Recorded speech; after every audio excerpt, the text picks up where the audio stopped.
So I wanted to call everyone here to kind of talk about like Shift to Homeland.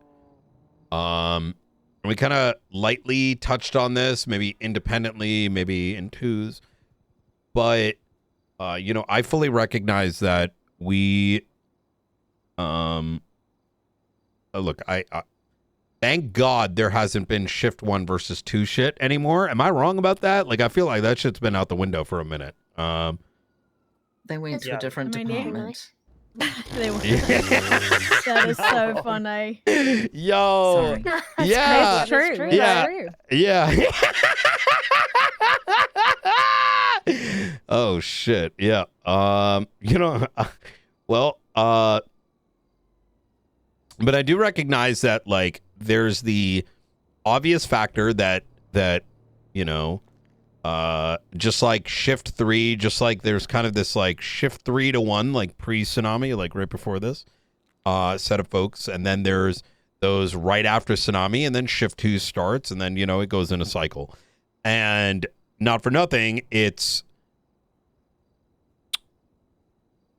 there's not a lot of overlap between the shifts, which can sometimes and often, I won't even say sometimes, very often can lead to a scene like faceless shit. And you guys have seen this all like very often, right?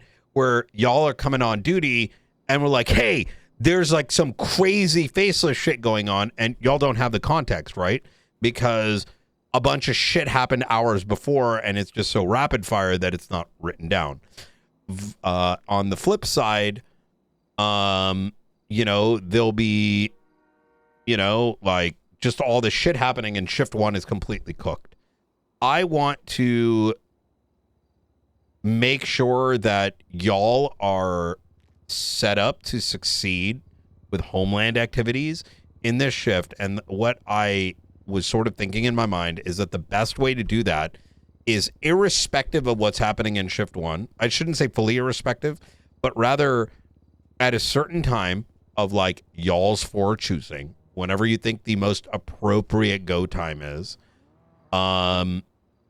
y'all sort of decide what y'all want to do when it comes to the activities surrounding Homeland, whether that's focusing on apprehension, whether it's more investigative stuff.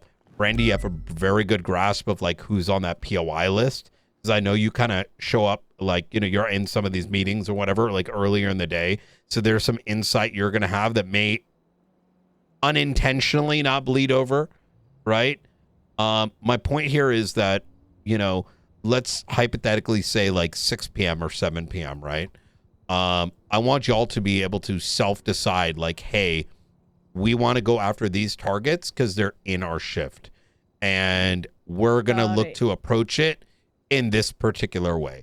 Now, obviously, I would assist in doing so in terms of like more pressure on this versus less pressure on this, but not to the extent where I want to feel like where y'all feel like I'm micromanaging, but rather giving insight on how hard too hard is versus how light is. Does that kind of make sense? Yeah, makes sense. Yeah. I think for myself anyway, I get on duty, the planning has been done and get on duty just as it's time to execute. So I'm kind of left in the dark, but I just roll with whatever's happening. Mm-hmm. Yeah. Yeah, I don't think there's this. That's what I primarily do as well. So usually it's popping off as we get on, and then we just try and, at least for myself, I just try and make myself useful wherever I can. Yeah, yeah, and I think that's certainly, you know, with these missions or whatever that the Faceless do, it's kind of like that consequence of, you know, they have this like average start time of 5 p.m. and it's right smack dab in the middle of the two shifts. Where like Shift 1 is like veering off and Shift 2 is like getting the engine started, and it puts us in a very collective, I think, awkward position, right? But the great thing about these Homeland activities is that they're smaller bites of activities, right? Example, we've got Ray Romanoff, Reggie Might, Brandon Valentino, a lot of these assets that are pretty active around this time. which opens this massive door into the apprehension side of things. I did want to sort of quickly go over some of the stuff that's been written in the SOP docs, not because I don't think y'all haven't read it, but rather we may not have had much of a intimate conversation on it. And so I wanted to kind of start there and allow y'all to, ask questions or, point out any problems you may have seen. And hopefully, this conversation can kind of serve as a guide to kind of get this kind of kick-started. So obviously we got the general SOPs, right? There's Homeland Command, Homeland Investigators, Homeland Security. If we can pop open the roster real quick, that's going to be 51705. Now, I'll briefly go over this, but understand that this is, if I'm going to be rather forthcoming, a lot of this stuff is very,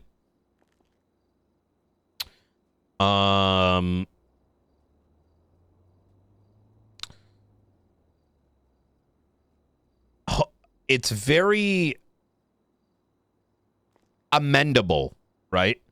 I recognize that our city might be no more in like 6 weeks.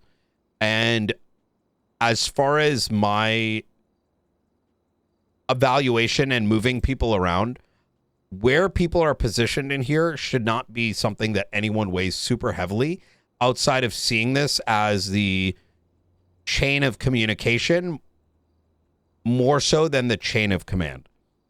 And as the days and weeks go on, this entire thing gets reviewed once a week by me, and I'll make adjustments as needed, moving people up, moving people down. When I first wrote this up, it is very shift one biased. That's just a consequence of, really, that's the shift I wake up in, right? And so off the rip, I sort of, wrapped it around the needs and the skills of those around me immediately so that I could start with, think of it as like a small working group, right? But as the, 2 weeks have gone on, this whole thing needs to be readjusted. That's why I brought the four of you guys here, right? Because y'all sort of not only oversee Shift 2, but you're also implanted in Homeland, right? So don't take too much focus on this for how it's listed out right now. Things will be adjusted. But there's one thing that I want to kind of point at if these questions ever come up. I am a strong believer in, I look at you, Oxby and Ruby. You guys know how to command a team, right? And the question will probably raises in your mind, why are you listed currently in Homeland Security? In the same way, well, I don't want to draw a comparison. Opal, she's got skill sets like in the investigative space. Is anybody, even if it's Matt Rhodes or Tyler Peters, everyone, in order to have consistency, must start at security and then we push them up. The reason is pretty simple, right? If I drew the line on Peters, Ruby, Oxby, etc., is that the line? Or do I draw the line lower, and then we get into that whole problem of like, why this person and not that person? This is my easy solution to that. Now, what I'm going to ask, and this is, maybe we start here, is would the four of you like to lead off Shift 2 command for Homeland? And yeah. Okay.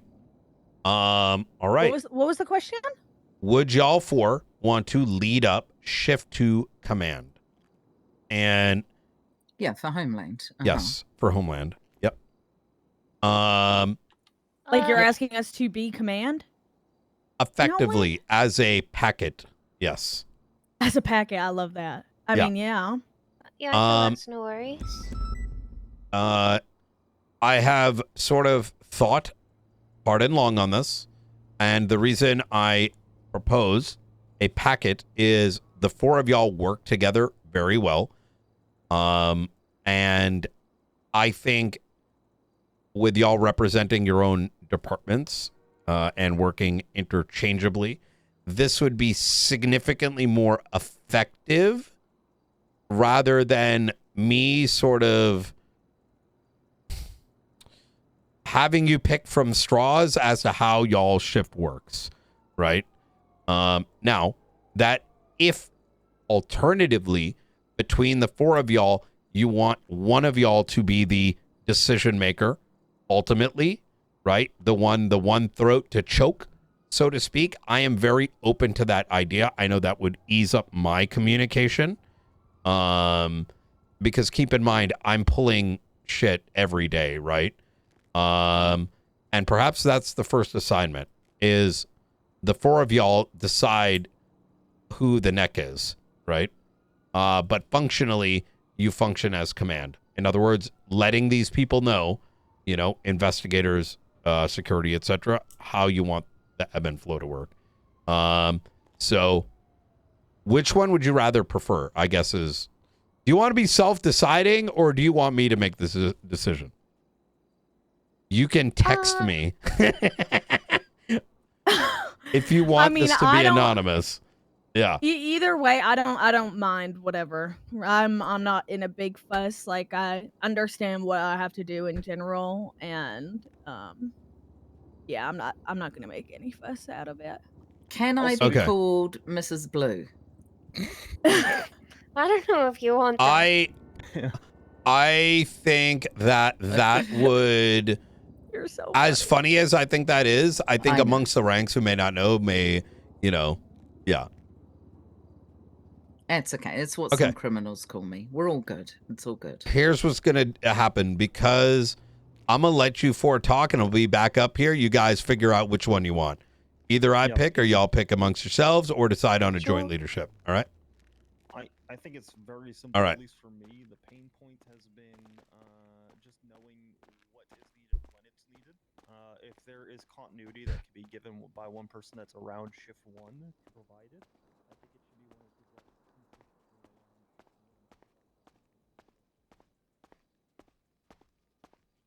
I'm going to let him cook. Mm-mm-mm.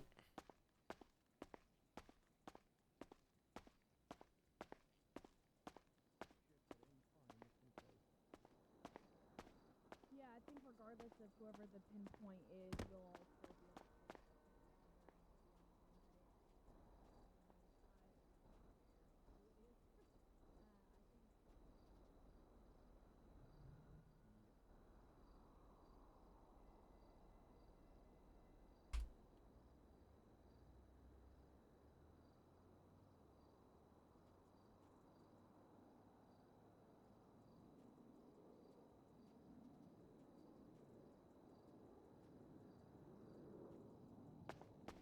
Phone tracking is nice. Touch Brian, I have to say you're surprising me lately.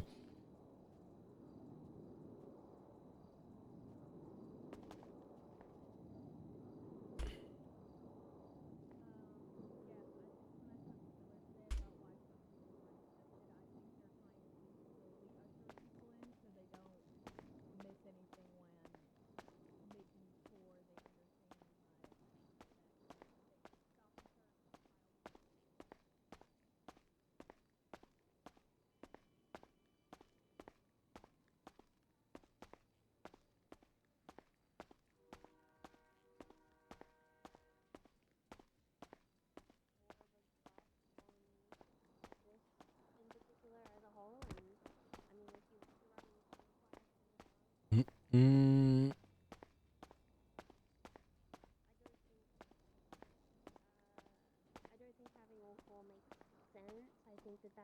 They're still talking.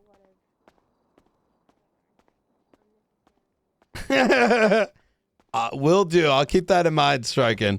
Hope you're having a good day, man.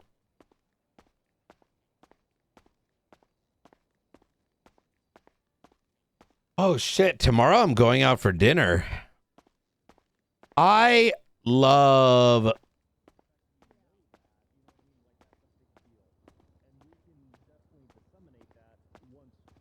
I um I love having random surprise days where I'm like, oh wait, I'm going out in a day or two. Those are the best, chat. And I gotta remind you guys, I'm not sick of RP. I'm just I want to make sure that I too have time to chill before a 5.0. You know what I mean?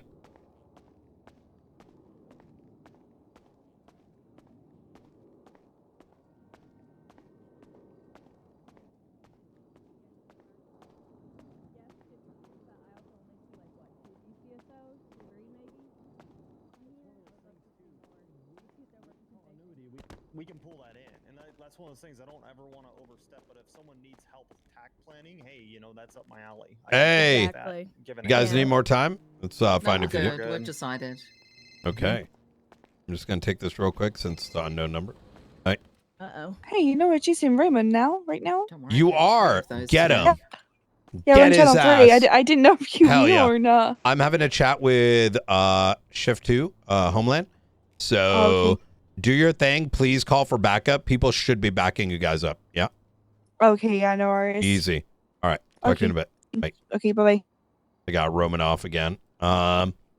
So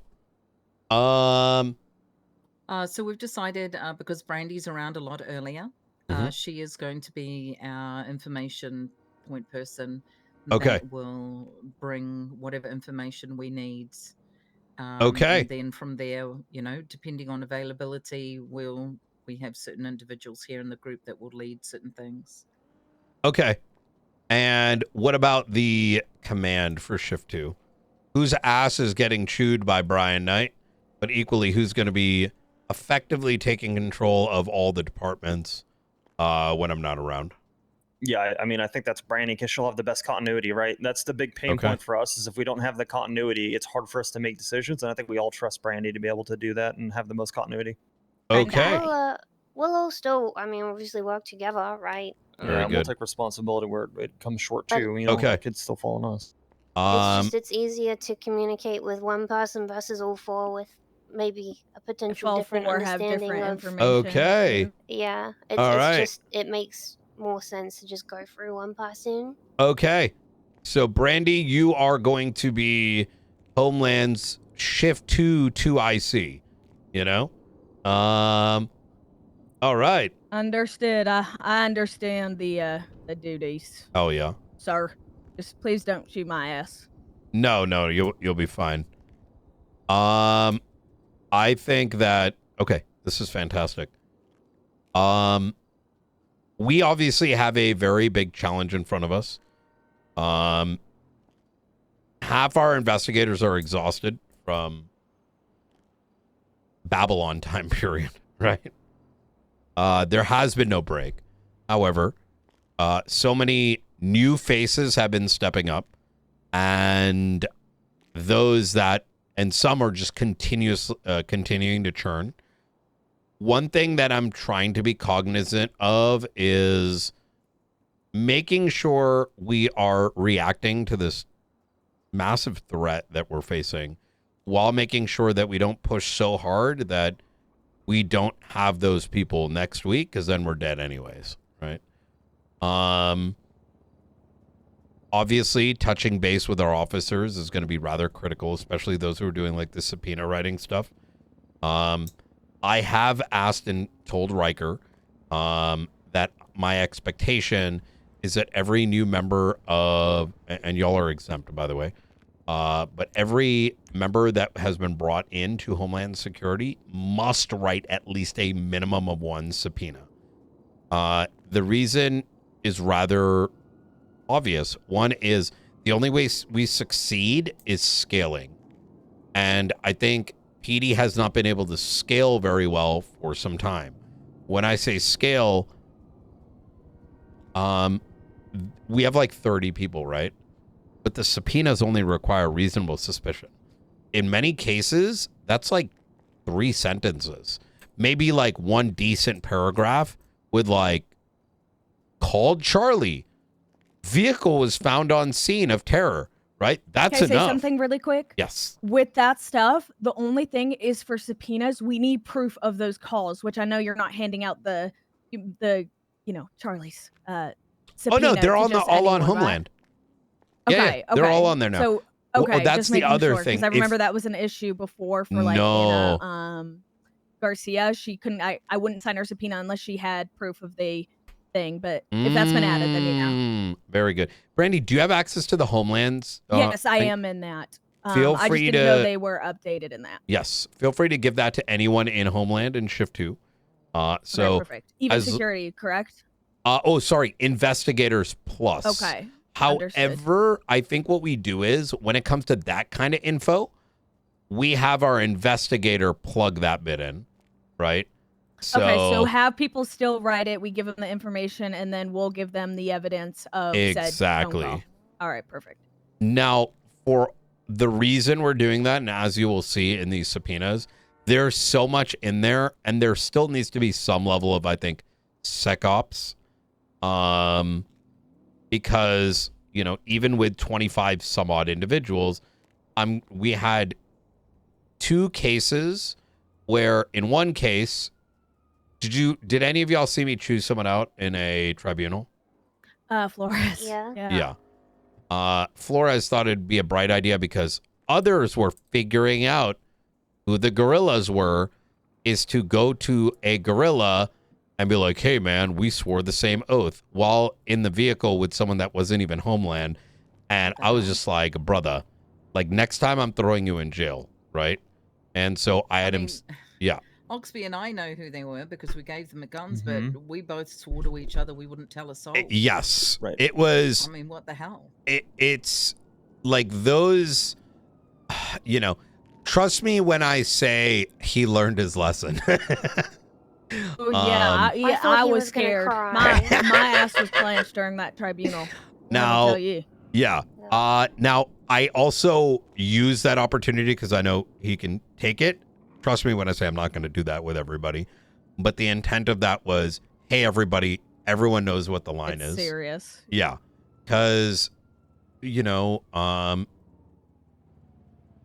pretty much I told him you might as well put a gun in his mouth and pull the trigger because that's what you're kind of doing, right? People that are risking their long-term reputation in the city to fight this fight in a city that quite literally is talking about, like, why would you work with the cops when it's a war against our damn state, right? And that these individuals, if they're outed by law enforcement, I mean, you're just opening them up to getting killed, right? And if that is not something that we as law enforcement officers are willing to respect and cherish, then what the fuck's the point of being a cop, right? Everything at that point just becomes meaningless, at least in my mind. I will say that was corrected. We had a separate situation as well, very similar. That has been corrected. But going back to the limited scope of the subpoena, is that there is stuff in there that is crazy critical. I will give you a spoiler. Ray Romanoff killed Aiko Young. Oh. He not only posted a ping to the Playa Vista location where Aiko and Stee were found, but also sent threatening text messages with a timestamp that aligns about 20 minutes prior to her being taken into CMC. He's fucked. Now, that case is already making its way forward with, I believe, Dice? Question mark? Dice and myself. Ah, easy. I was there for the whole thing. Ah. So, with stuff like that coming out in the faceless subpoenas, now, I think the evidence is all there to at least push the charges, especially when we combine it with, say, the faceless stuff, right? Just throw that motherfucker in a damn jail cell and figure it out afterwards, which is okay if I sign off on it. You know what I mean? And when I do the if I sign off on it thing, because I do want it to be a conversation, is I'm sort of the health check, if you understand my meaning, right? Like, especially if the person is involved in multiple things. Yeah. Precisely. Yeah. I'll give another example. Technically, we can throw in Reggie but I don't believe we should yet, because upon putting him in there, I cannot say in good faith will ever reach PC. Not yet, at least. So, and that's kind of the barometer. Can we throw on in someone RS for enemy of the state, or say another attached crime? Yes. But if we don't have a path to get to a docket, then it's probably not time yet, right? Do you remember last week we were getting those bank calls from Silas, right? And then we looked back and we realized no one had removed his tracking. Guess who was at the bank each time I went to those tracking? Reggie. Interesting. Both times, Reggie wearing the same thing, same car, both banks. He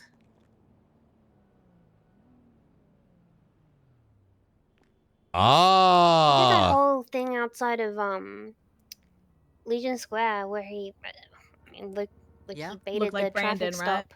Yeah. That was so Silas could get into Legion Bank.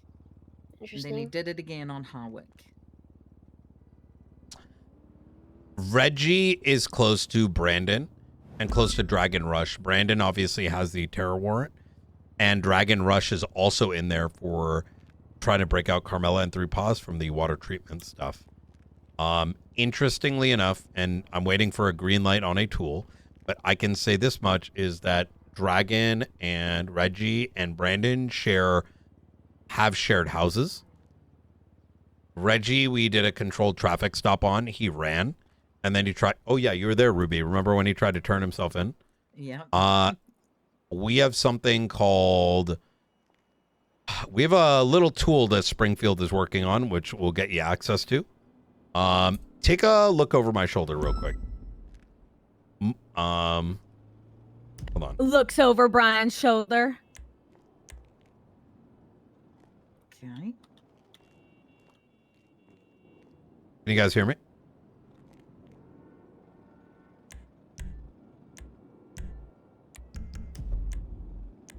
Can you guys hear me? Yeah. Yeah. Okay. Yep. Some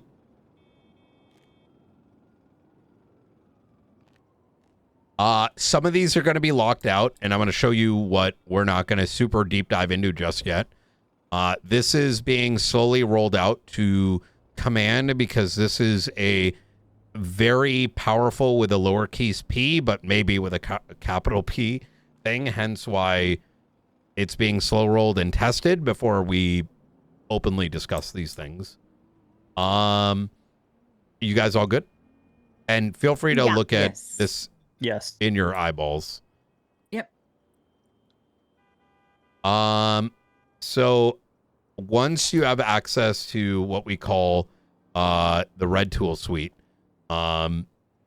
we, and mind you, SASM has had, specifically our ghosts, some of this technology for some time, but we've kept it under wraps because it's better for us to say, hey, maybe we should look over here than let people know the various things that we can do.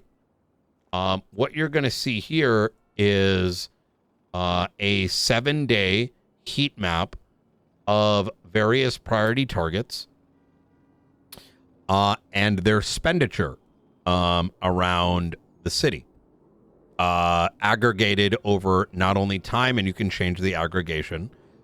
So let's say, for example, and this is one that we found interesting, which is why Brandon probably couldn't eat very much today, is that Brandon, this data's kind of shifted a bit. We had learned the first thing that he does in the mornings is go to Senior Buns. We did a sting op with Miller earlier around the time he tends to be around.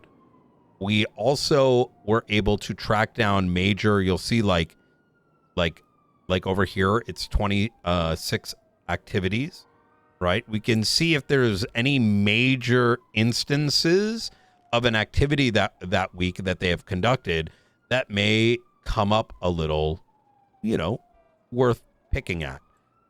Further down, and this is now being put together, is you'll notice his social connections based on the series of subpoenas that are coming in.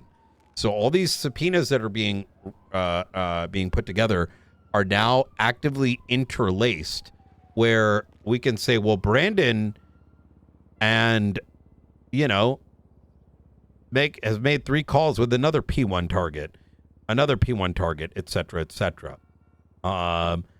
We also, through this combination of things, this social connection gets us a better understanding, because obviously the P1s are talking to each other, right? But where it gets real interesting is where the lower priority individuals and who they are connected with.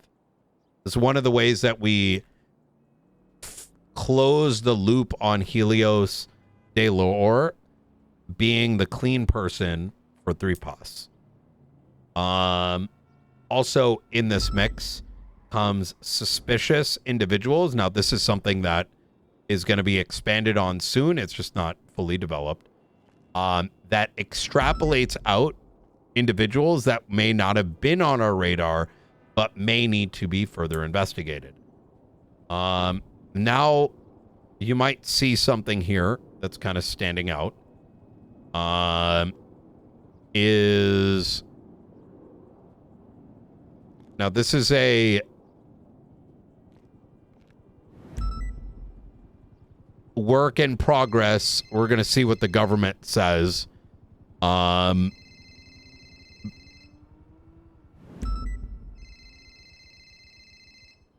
Second.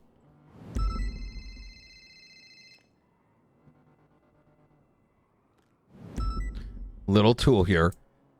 Every single arrest we have done, we have obviously gone and documented the keys.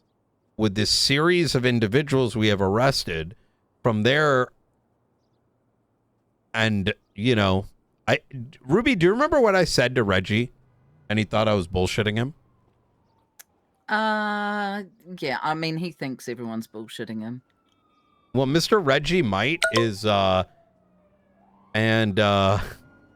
Dragon Rush like to share a lot of properties together, which is quite interesting, alongside with people like Carmela Corset. Dragon Yes. Was one of the... Remember they had a casino in Hades? Yes. Oh, yes. So him and Reggie go way back. Now what gets real interesting is apparently Fudge Lane is also a cross-section for all of them. Now, this is going to be I'm looking for a green light, and if given that green light, this is kind of a direction we're going to start going, as we do suspect that people are actively just sitting in other people's properties and just kicking them around. So this should be a pretty nice little, thing that we'll be able to start to effectively utilize. Finally, I'm going to show you the property analysis tool. And this is something Springfield can give you a better gauge of, but effectively, we have a property of interest. Here's the entire listing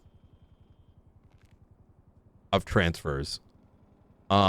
This is something, once again, something that Command can utilize, but it's not something to that should go any further than that unless given the author, because this is a very useful tool, but we don't want anyone to really hyper skip any steps. But as you can see here, actually, is there any property you guys are investigating? It might be more useful to give an example. Anyone that you might be looking into? It's not that we're looking into. However, Helios just traded 2 apartments with Oxby to get his building back down in Vespucci. So that is interesting. Wait, the So- one that Yeah. we locked down? So, but that means that Helios used to own the first 2 apartments at the ADMC block. That is correct. What is the address? The Vespucci address, do you remember Or- that one? Or the one that you got, Oxby, either? The- Yeah, I have the ones I got. The ones I got is Southside Innocence 208 and 210. Those were the 2. You talking about the old like cadet house? Yeah, Oh my and then gosh. Edbert Ropeburn traded via Helios for the Vespucci property, which is Mm-hmm. that's Magellan Ave 99. So Edbird is involved as well. Magellan Ave 99. So when we pull this up, we can see that Michael Stargo owned it from November 2024 up until August 2025. Then it went to Knick-Knack until April 2026, and then into the hands of Connor Oxby. So Damn. Helios never owned it? Not according to the tax records. Huh? I guess he was Honestly? buying it on someone's behalf, maybe. Isn't that the I mean, it's- property that had the cryo chamber in It says he owned it. If you look at it, it shows Helios on there for like Yeah. 6 months. Yeah, for 6 months, but then okay. Knick-Knack for eight. Knick-Knack He was a cop. Knick-Knack was he was a cop and he handed it over to me when he had to resign. Wait, Oh, the Knick-Knack, Gooner I property? forgot. Yeah. Yes. Yes. Mhm. forgot about Oh, Knick-Knack. He was gotcha, good, gotcha. too. He was. Yeah, Okay. Aw, I knew the So name that's- sounded familiar. that is accurate. So now kind of transitioning to objectives, right? If we could open up the POI document, which is I'm looking over your shoulder. 51498. Obviously, we got priority 1, 2, and 3 targets, and then the uncategorized. This is something that as we are doing subpoenas and whatever, as we're going through the respective, names and subpoenas, as we find things, they should kind of be added and bullet pointed in. What this allows is that any officer in Homeland can pull this up and be like, why is this guy, how do I articulate my RS for detainment and search? They're able to do that regardless of what shift or how long they've, if they were gone for 2 or 3 days, they've got everything right there.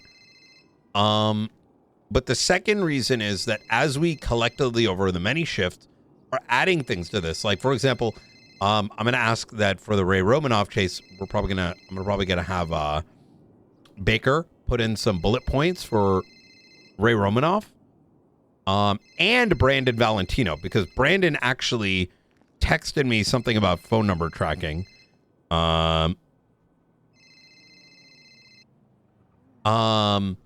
The reason is that every couple days we go through this list and like reprioritize folks. So folks that we may not have in a vacuum may not be enough for accessory to enemy of the state. As we're collectively adding these bullet points, we may actually cross the line. And all of a sudden, that person that was a P3 is a P2 or maybe even a P1. All right. I know I'm hitting a bunch of nails on the head here. Quick question before, just in the SOPs, are we now stop and search goes for Prio 2 list as well, 1 moment. or just Prio 1? This is 'Cause I'm reading the SOPs and it says both, but it's just worded a little The- awkwardly. The best way to explain it is that you do a stop and search if you believe it's going to give you a net positive result. So using it as we Okay. just keep stopping and searching, folks, I don't think is super valuable. But if like, yo, this guy doing some sus shit, yeah, stop and search the guys, let him run. And then we see what's up. You know what I mean? Is there a report for every time someone from, say, Prio 2? Because I assume all the Prio 1 people are just going to flee because they have warrants, right?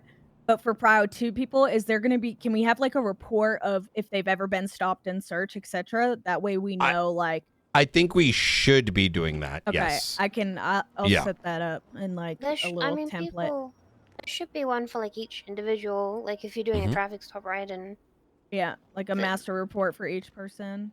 Yeah, just link Yeah. them, but Just link like the traffic individually, stop report. Yeah, there should be something documented. Yeah. Food, by the way. Okay, perfect. I do. I have a list of like just the names. Because the big one is quite congested. I've been trying to keep track of it to make sure it's all updated with like the big, like the master lists. Because I find it very, I don't know, my eyeballs go wonky, and I find it very difficult to find the names in this big list because of all the colors and stuff. So you can refer to this one as well. Yeah, I think that the big list is so we know what the RS or PC is behind each person. Yes. We need to look at it. It's like a working list, right? Yeah. Yeah. So I'll keep that one updated. It's in 51857. Perfect. Yeah. I have a question which you may not want to answer. No, absolutely. Ask away. So because of our previous involvement, Oxby and I know some of the identities of that group. Have there been more names added? Oh. You know, I will say we have many gorilla circles now. Okay. Yeah. However, did you get a phone call about my CI? No. Okay. Yeah. So I will. Of the ones you guys are considering, those are like official gorillas, for lack of a better word, right? Anyone outside of that, you know, I cheekily call them gorillas because it drives a level of fear towards the faceless. The reality is the rest just are probably just going to murk faceless. And are, let's just say, not they do not have SOPs, nor do we have much, can we give them much direction? Does that make sense? So, yeah. So I guess my question is, did something happen? It did. My CI was kidnapped. Okay. And he was questioned. At first, it was just because of the location he was in, which he was just walking home. Okay. They took him to a place that an abandoned sort of shed or a farm, and several of the individuals ran away and made multiple phone calls, and those individuals came back and they said to him, "We know who you are. We know what you can do and what you can find out. We're going to give you a list of names, and we want you to find out information on these people." I am going to suspect that, I mean, I can ask, but I'll say that our gorillas are very communicative. And so if I haven't heard anything about it, I'm going to presume this is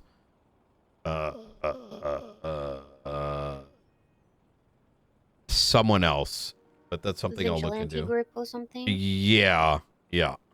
I have a fair suspicion of who it is based on the vehicles that we saw fleeing, based on the houses that I looked up in the area where he lives.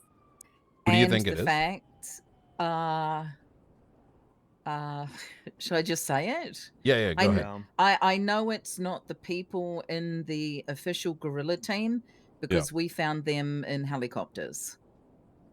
So I'll tell you who, and this remains in the circle, who is, let's say, shown interest.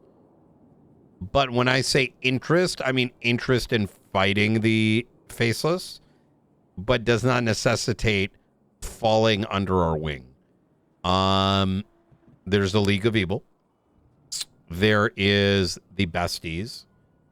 There is another very large group, which I'm going to withhold for now because they're undecided which way they're going to lean. And then there is... Oh my God, I'm missing one. You've said who I have suspected it due to the vehicles that we number, we got the registration plates for. Yeah. Yeah. Yeah. I just don't know how they found out information on him. That's all. I will, this actually kind of goes to a topic that I discussed with Dee earlier, which is, one second. Cassie? Do we still have that, medical device on Issa? No, those broke. Because Mumbles just called me and he believes she's been kidnapped. Really? Okay. Yes. See what you can do. Yeah. Okay, well, there's not much I can do. I'm still in this chase with Raymond. Oh, no worries. Okay. Yeah, we'll handle it afterwards. Okay, no worries. Yeah, because she's not answering. She was last at Koi, and no one can find her. Okay. Understood. Okay, right. No worries. Right. Thank you. You take care. Bye. You too. Bye-bye. So I had this conversation with, how do I put this? Yesterday and today, I kind of noticed something. There's been an understanding with our actual guerrilla group that what they themselves decide to do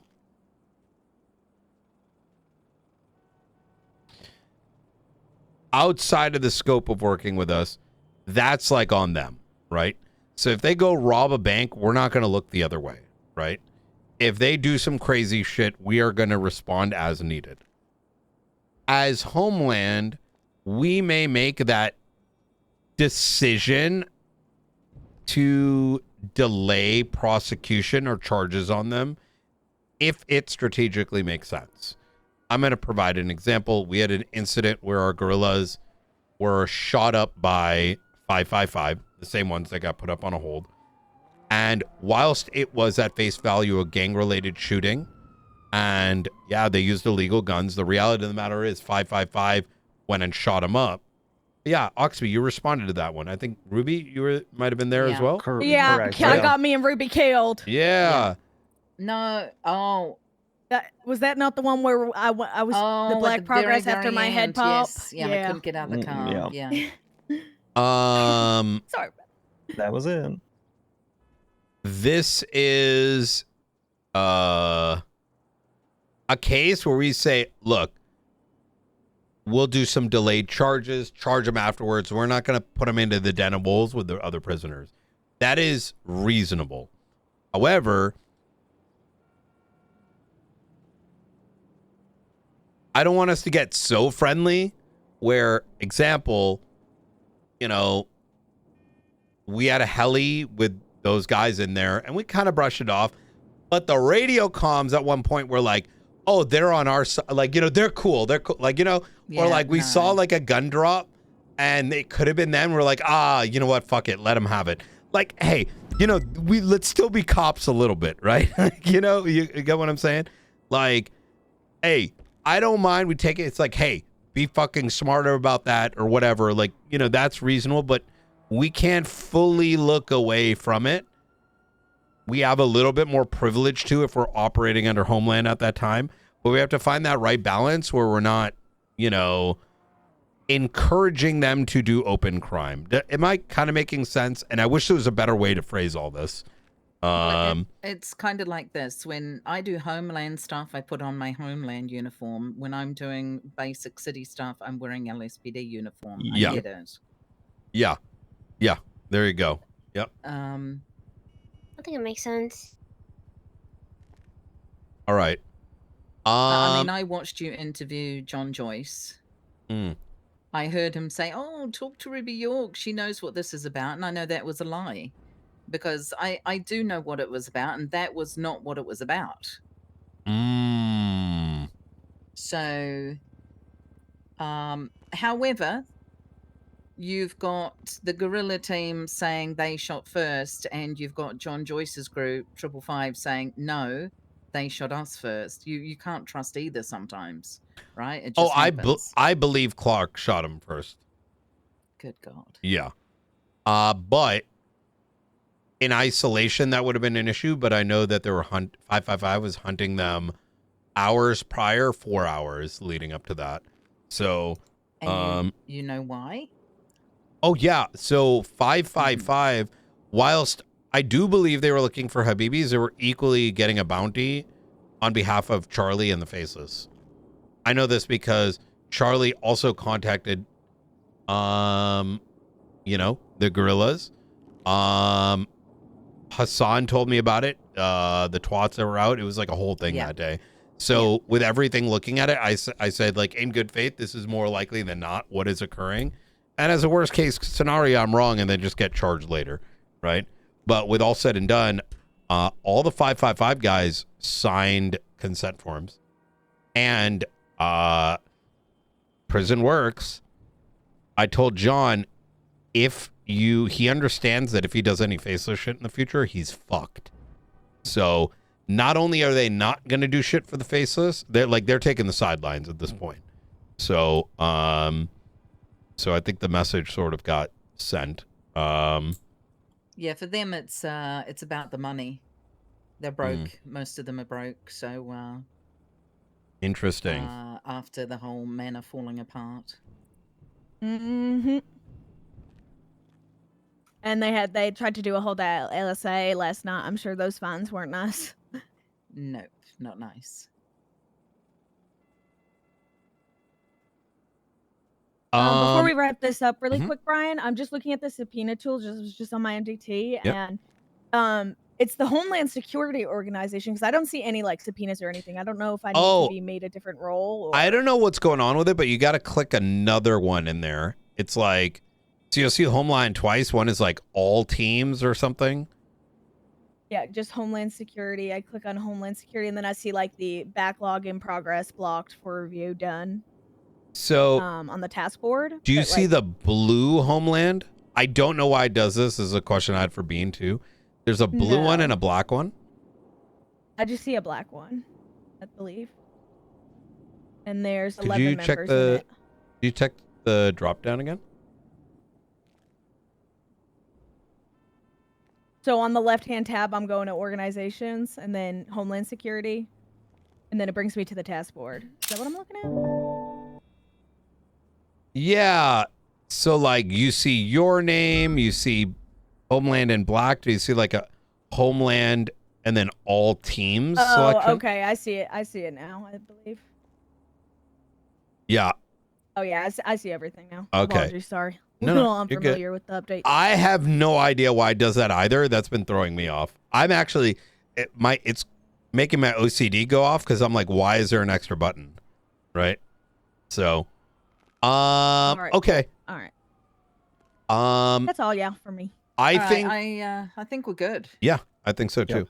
I would like maybe over the next like 24 hours, maybe you guys come up with like 2 or 3 individuals you guys want to like focus on as a shift, and which might be a good like mini project, right? I don't mean for the next 24 hours those are you focus, but come up with 3 names that you would be focusing on over the next like week or some off, right? Like y'all's top 3 targets, right? How can we continue to add people to the interest list if we're looking to bring people in for shift 2? Absolutely. Yeah. Yes, I would love to get some more BCSO people in there from shift 2 too. Absolutely. It may seem light. Last time we did a little chop through, I wanted to make sure we didn't go overboard, so there's enough time for the folks coming in getting settled in and used to it, so that I don't want to say like culture, but sort of the expectations are bleeding through the ranks, right? We get too much, it becomes a very hard to manage. So, but please add them, and I think every week we're gonna get more folks onboarded. And what we can do is say, let's pencil in Monday of next week in shift 2. We bring in the shift 2 folks and get them onboarded, right? Do a little powwow. Would we consider doing it like what day is it today? Is it Tuesday Taco today? Tuesday, yeah. Would we consider, I mean, I know it's kind of soon, but would we consider Thursday? Because we have the shift 2 meeting on a Thursday. I would want to do like one-on-ones so we can be like, hey man, are you down for this? Because shit is going to be strict, and that might not be. Then again, Crystal was like, Voss probably. I think it's better to have the one-on-ones, so like there's room for that person to like have their questions answered. So maybe not before that meeting, but maybe Friday we could. If we do a Friday, then we have the weekend, right? Yeah. Are there any critical folks? Like maybe like 1 or 2 critical folks? Maybe get them sorted tomorrow. I mean, the 2 I know of is Bobby and Toby. I mean, Toby is shift 1 on Wait, paper, Toby is Homeland. Has he been added The now? roster Yeah. was never updated, so he Oh. was never on it, right? You might have thought it, but I don't think it was ever discussed or put on the main roster. Just throw and him then I on put there. him- Toby, Okay, perfect. Toby's like day 1. I think he's just someone that we brought in, like I've talked to actually him as week well. 1. He understands the Yeah. assignment. 60% of your time on duty Hey, dedicated to easy. doing the operating of Homeland Security. I just obviously he's been on all the chases and stuff we've done. Yep. But it was never made like paperwork official. That's why he had to be put on the recommendation tab. So Lovely. Is he going into security? Right to security, yeah. He's been then Milner. Oh yeah, you know what? Fuck it, bring him in. He's very interested. He's a fantastic cop. I had forgotten who think he'll do Milner really is, well. but now looking at the photo, yeah, this guy's. Yeah, I'm not concerned with either of those 2. If there's any issue with them, like there's no issue with just telling them to back off, cutting them from it. But I don't think we'll run into issues particularly with Bobby. Yep. Hell yeah. I do have a request. I don't know if it will actually happen, but if we do get wind of something happening or a transportation that we need to look after, and I know most of the organization happens in shift 1, but Jenna and Brandy, if you guys are around now, I don't want this to sound the way it's going to sound, but what the hell? It was very difficult for me to see people that have just become PPOs in shift 1, being on the team, and yet I'm watching as some nice seasoned officers are sort of sitting on the sidelines. So if we could rotate people and give people the option to help out, that would be nice. Can always do our best. The trouble is that a lot of the time these operations are organized by different people, and realistically at the end of the day they're going to build the team that that they believe is going to assist them best in that. I mean, we can obviously always remind them, to give other people a go, but it is, at the end of the day, their choice, right? I can speak on that a little bit further too. The problem is, and there's no easy way to put this other than sometimes the U.S. military just shows up at a certain time, and now we're kind of fucked because like it becomes, who do we know for certain is going to be here right now until then? And it becomes we don't get to know even the day before to plan. You know what I mean? And I just don't want to. Quick. I just don't want to see what happened once before, which is at the end of an operation, nearly all shift 1 went off duty, and shift 2 were like, "What the hell is going on?" Oh, we're just yes. there to hold in the. I'm not into that either. No. That you've probably seen my announcement recently. That's a no. Yeah, you said at the shift 1 meeting too the other day about that. Yeah. And laying it down. Yeah, and I made it clear that hey, the shootout's over doesn't mean you get to 42 in the ICU bed, right? Like, and if someone's 42ing so much at the end of one of these things, right? I don't think they're healthy enough to be in our department. It's that is. Trust me when I say that's in the forefront of my mind, because many times I'm then sat 9-10 hours into my shift being like, I don't know what to do because everyone's fucked off, right? So Yeah. Yeah. It's okay. I think they're just things that we can help monitor. That's all. Absolutely. Absolutely. I think maybe that's another thing to kind of put forward is like, I know I've been trying to get, I think I'm going to lean on Oxby for that. And then Oxby, like from a TAC perspective, and then Oxby, if you could make sure to speak with the rest. Well, actually Brandy now at this point, right? So, I agree. I think we can solve this. Good operators that are not, that are actually going to be good components and good assets for us when we're operating this kind of stuff. Yes. With a handful. It would also be huge if said operators on those very specific days may be able to wake up a little bit earlier, right? Which I know not everyone can do, but it kind of is I don't know how to put this in any other way other than like the debrief tends to be at 3 p.m. and get ready for the, you know what I'm saying? So, with 24 hours notice or even less than that, I'd say at least 12, I can probably get a healthy amount there, or I can at least get you an answer within an hour or two. Yeah, absolutely. I agree. All right. Well, hey guys, we've been stood here for a bit. Yep. This is fantastic. I got stuff Good to talk. do. Yep. All right, easy peasy.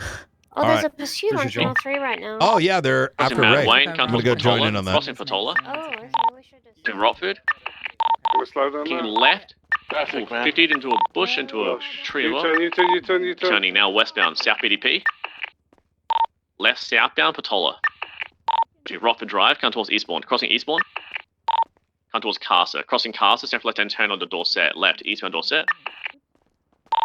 Doing eastbound Dorset. I think that's upset my Right, phone. southbound Los Lagunas.